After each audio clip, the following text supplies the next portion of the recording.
तो पलटा खा लिया उसने। बच्चे थे ज्यादा? बच्चे भी ज्यादा थे और बाकी वो आदमी थे तो 12 बच्चे थे। बाकी ठीक है, थोड़ी थोड़ी चोट आई है, हालात भी सही चल रहा है। ड्राइवर ने खुद निकाला उनको। सारे बच्चे थे, सिर्फ 2 जेंट्स से और एक मैं थी।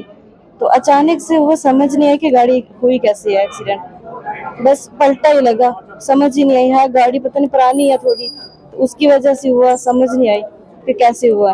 लेकिन बाकी वाले बच्चों को यहाँ लाया ही नहीं, दूसरी गाड़ी में बिठाया कि हम हॉस्पिटल जा रहे हैं। अभी तक तो यहाँ पे पहुंचे नहीं, पता नहीं फिर घर चले गए, कहाँ गए, उनको नहीं लाया यहाँ पे। हाँ बाकी बच्चे भी थे? हाँ, छोटे बच्चे थे सब, 15-20 बच्चे तो थे। दूसरी गाड़ी में बिठाया कि हॉस्पिटल जा रहे हैं, तो यहाँ तो आए नहीं अभी तक। 10 से 15 बच्चे थे। हम तो अपनी गाड़ी लेके गए, हमें इनको गंभीर से ही उठाया है, दो बंदूकों और 2 ये बच्चे थे। लेकिन वो बच्चे, उनको लगी हुई थी काफी, लेकिन उनको यहाँ पे कोई नहीं लाया। पगोड़ा में वहां से ला के इन दोनों पेशेंट्स को मैंने लाया वहां से अपनी गाड़ी में डाल के। ना यहाँ से कोई एम्बुलेंस गई है, ना यहाँ से कुछ गया है, कोई एडमिनिस्ट्रेशन की तरफ से कोई भी रिस्पॉन्सिबिलिटी नहीं है, से एम्बुलेंस भी नहीं है? कुछ भी नहीं आया। और डर के मारे वहां से ड्राइवरों ने उन छोटे 10 से 12 बच्चे थे गाड़ी में, उनको वापस घर भेज दिया गया। वो घायल थे? हाँ, वो भी घायल थे। एक को ब्लड आ रहा था, खून से मतलब कान से खून आ रहा था, तो उसको मैंने देखा जब, तो ये ज्यादा चिल्लाने लगे ये दोनों पेशेंट। और आगे बढ़ते हुए अब बात मेंढर की करेंगे। मेंढर के कुंडी इलाके में एक सेंट्रो कार दुर्घटनाग्रस्त हो गई है। इस हादसे में 3 लोग घायल हो गए हैं। सभी घायलों को पहले उप जिला अस्पताल मेंढर ले जाया गया है। बीएमओ मेंढर डॉक्टर अशफाक चौधरी के अनुसार पीड़ितों में से एक को गंभीर चोटें आई है और उसे आगे के इलाज के लिए सरकारी मेडिकल कॉलेज राजौरी रेफर किया गया है।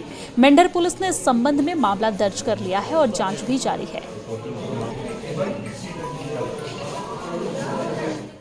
और अब बात राजौरी की करेंगे। राजौरी जिले के सराहानू गांव में हर साल पशु प्रतियोगिता आयोजित होने की परंपरा है और इस वर्ष भी पशु प्रतियोगिता आयोजित की गई है। 2 भैंसों के सिर पर लाल रंग के लाल लगाकर उन्हें एक दूसरे से लड़ाने के लिए तैयार किया गया है और ये लड़ाई कई घंटों तक चली। लेकिन इस साल प्रतियोगिता के दौरान दोनों गुट के बीच जमकर मारपीट भी हुई है और उन्होंने एक दूसरे को लाठियों से बुरी तरीके से पीटा भी है। ये लड़ाई वास्तव में तब शुरू हुई जब पशु लड़ाई का आयोजन करने वालों ने दूसरे व्यक्ति की जमीन पर लड़ाई का आयोजन किया और उनकी फसलों को नष्ट कर दिया। जब संबंधित व्यक्ति ने उन्हें रोका तो दोनों समूहों के बीच भीषण लड़ाई शुरू हो गई।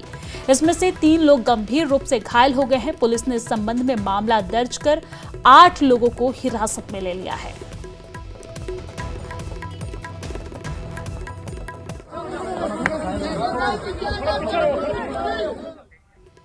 जम्मू कश्मीर हज एवं उमराह कंपनी एसोसिएशन के अध्यक्ष शेख फिरोज के अनुसार भारतीय आजमीन के कोटे में काफी कटौती की गई है, जिससे लगभग 40,000 लोग इस वर्ष हज नहीं कर पाएंगे। निजी टूर ऑपरेटरों के माध्यम से लगभग 52,000 आजमीन के जाने की उम्मीद थी, लेकिन कोटा घटाकर केवल 10,000 कर दिया गया है।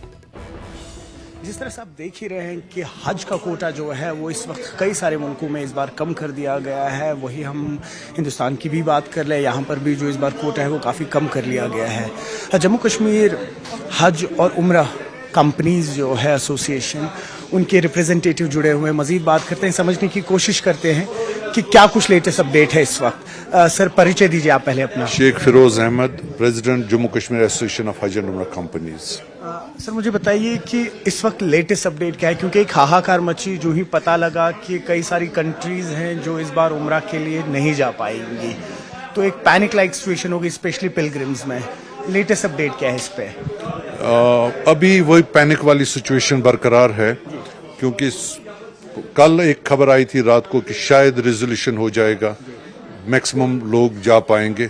लेकिन सुबह एक ऑफिशियल कम्युनिकेशन हो गया मिनिस्टर माइनॉरिटी अफेयर से, जिन्होंने कहा सऊदी हुकूमत ने उनकी रिक्वेस्ट पे पोर्टल खोलने की इजाज़त दे दिया, उन्होंने ये मान लिया है। लेकिन 10,000 लोगों की जो स्पेस है अभी मीना के अंदर, तो 10,000 लोगों के लिए ये पोर्टल खोला गया है। ऑलमोस्ट इतना ही जो हमें दिया गया 50,000, उसमें से 10,000 को अप्रूव किया गया। 40,000 लोग स्ट्रेंडेड है। 40,000 लोग, अब ये 40,000 लोग नहीं, 40,000 फैमिलीज हैं। ये कम से कम बहुत अमाउंट है, ये पूरा मुल्क की परेशान है जी। तो इसमें इसीलिए प्राइम मिनिस्टर को इंटरवीन करने की बहुत ज्यादा जरूरत है। न्यूज़ 18 के लिए अयूब खान के साथ श्रीनगर से मैं सरोज कफील। और चलिए अब आगे बात करते हैं अमरनाथ यात्रा की। वार्षिक अमरनाथ यात्रा के लिए रजिस्ट्रेशन प्रक्रिया मंगलवार से जम्मू में शुरू हो गई है। पंजाब नेशनल बैंक में बड़ी संख्या में श्रद्धालु पंजीकरण के लिए पहुंचे हैं। इस दौरान श्रद्धालु काफी उत्साहित भी दिख रहे थे और बम बम भोले हर हर महादेव जैसे नारे लगा रहे थे। श्रद्धालुओं ने कहा कि वो खुश हैं कि वो अमरनाथ यात्रा के पहले जत्थे में जाने के लिए अपना रजिस्ट्रेशन करा रहे हैं। अमरनाथ यात्रा 3 जुलाई से शुरू होगी और 9 अगस्त को संपन्न होगी। रजिस्ट्रेशन अमरनाथ श्राइन बोर्ड की वेबसाइट के माध्यम से ऑनलाइन या अधिकृत बैंक शाखाओं में ऑफलाइन किया जा सकता है।